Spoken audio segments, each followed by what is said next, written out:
Iran America के बीच हो रहे समझौते से बढ़ के इजराइल ने लेबनान पर भयानक हमला किया है। इजराइल ने ऐलान किया कि वो ट्रंप का गुलाम नहीं है, ना ही ईरान से हुए समझौते में कोई पार्टी। इजराइल के प्रधानमंत्री नेतन्याहू ने धमकी दी है कि वो लेबनान के साथ सीरिया और गाजा पर बमबारी बंद नहीं कर देंगे। वहीं ईरान ने ट्रंप को चेतावनी दी कि अगर इजराइल के हमले बंद नहीं हुए तो कोई समझौता नहीं होने वाला।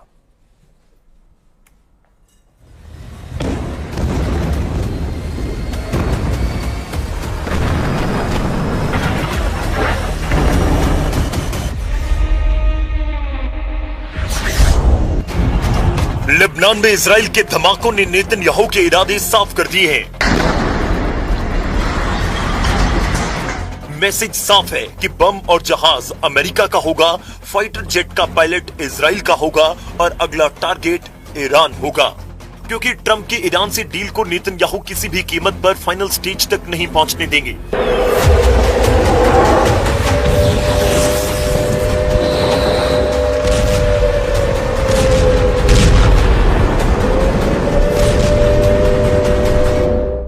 ट्रंप जिनेवा में हैं, G7 समिट में हिस्सा ले रहे हैं। नेतन्याहू उनसे मीटिंग की कोशिश कर रहे हैं। अगर ये मीटिंग हुई तो समझ लीजिए कि ईरान अमेरिका समझौता बच नहीं सकता, क्योंकि नेतन्याहू के पास ईरान अमेरिका समझौता तुड़वाने की सॉलिड दलीलें हैं। नेतन्याहू ऐसी सीक्रेट रिपोर्ट ट्रंप को दिखा सकते हैं जिससे ट्रंप का मूड स्विंग होना तय है। What are the expectations for Israel? Can this deal survive if Israel attacks Lebanon? It can, and I consider that the minor war. Iran's a big one, but we have that a little pinprick out there that constantly rears its head, and that's Hezbollah. वैसे भी Iran से deal एक तरफा deal कर Trump अपनों का गुस्सा झेल रहे हैं, क्योंकि जिन वजहों से युद्ध भड़का, जिन वजहों से अमेरिका ने सारे जंगी हथियार खाड़ी में उतार दिए, उनका कोई इलाज इस समझौते से नहीं हुआ। ईरान अमेरिका समझौते में एटम बम पर बात नहीं हुई है। ईरान का मिसाइल प्रोग्राम समझौते में शामिल नहीं है। ईरान के लड़ाका ग्रुप का मुद्दा समझौते में शामिल नहीं है। इजराइल के किसी रुख को समझौते में शामिल नहीं किया गया है। समझौते में ईरान को हर्जाना देने की बात नहीं की गई है। ये सबसे अहम शर्तें हैं, समझौते में इनका कोई जिक्र नहीं है। तो फिर ट्रंप ने ईरान से क्या समझौता कर लिया? किस बात पर दोनों देश युद्ध का अंत कर रहे हैं? क्या सबसे जरूरी और अहम मुद्दों को अनसुलझा छोड़कर ट्रंप ईरान इजराइल को शांत रख पाएंगे? यकीनन नहीं, क्योंकि ये लड़ाई जिन वजहों से छिड़ी वो 10 की 10 है। ईरान इजराइल की दुश्मनी पहले से कहीं ज्यादा खतरनाक मोड़ पर है। ईरान ने ऐलान किया कि अगर लेबनान में इजराइल ने हमले बंद नहीं किए तो 19 जून को होने जा रहा समझौता का फुल एंड फाइनल बेमानी हो जाएगा।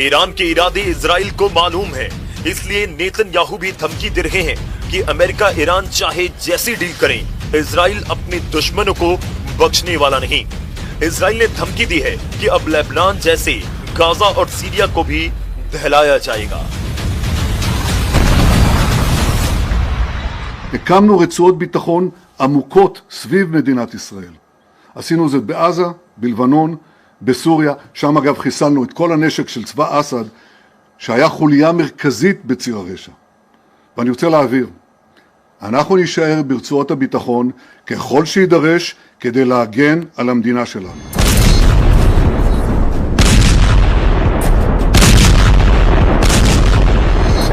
अब बमों से ज्यादा बयान असर कर रहे हैं। इजराइल आग उगल रहा है, जंग के मैदान में दुश्मनों को मार रहा है, इंटरनेशनल स्टेज से ट्रंप को सतर्क कर रहा है और ईरान से डील में धोखा मिलेगा। ईरान भरोसे के लायक नहीं। ट्रंप है कि समझौते के लिए ईरान की सारी शर्तें मानते जा रहे हैं। ट्रंप की यही मजबूरी इजराइल को डरा रही है। नेतन्याहू अभी कोशिश में लगे हैं कि 19 जून से पहले ट्रंप अपने रुख से पलट जाएं। नेतन्याहू ने देशवासियों के नाम पैगाम में भी कहा कि युद्ध अभी खत्म नहीं हुआ है। מדינת ישראל מהשמדה. אבל אני אומר לכם, אזרחי ישראל, המאבק לא תם ונשלם. אנחנו נצטרך להמשיך לעמוד על המשמר, להמשיך להיות חזקים ונחושים, להגן על עצמנו ככל שידרש.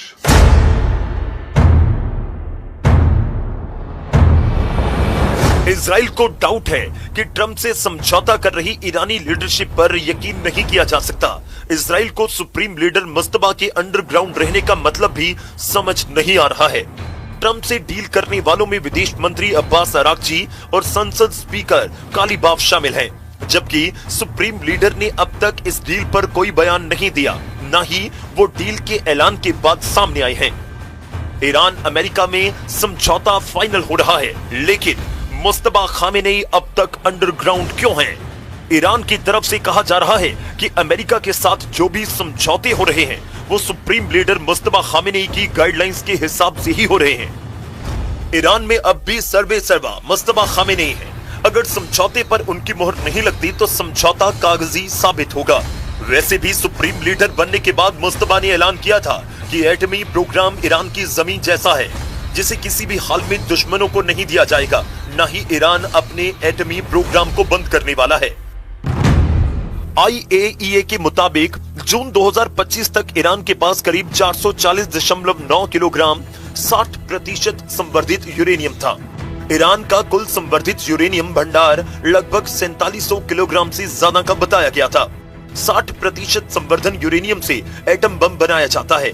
अब अमेरिकी एजेंसी अनुमान लगा रही है कि ईरान को यूरेनियम को बम में बदलने, विस्फोटक तंत्र और डिलीवरी सिस्टम तैयार करने में केवल चंद महीने लग सकते हैं।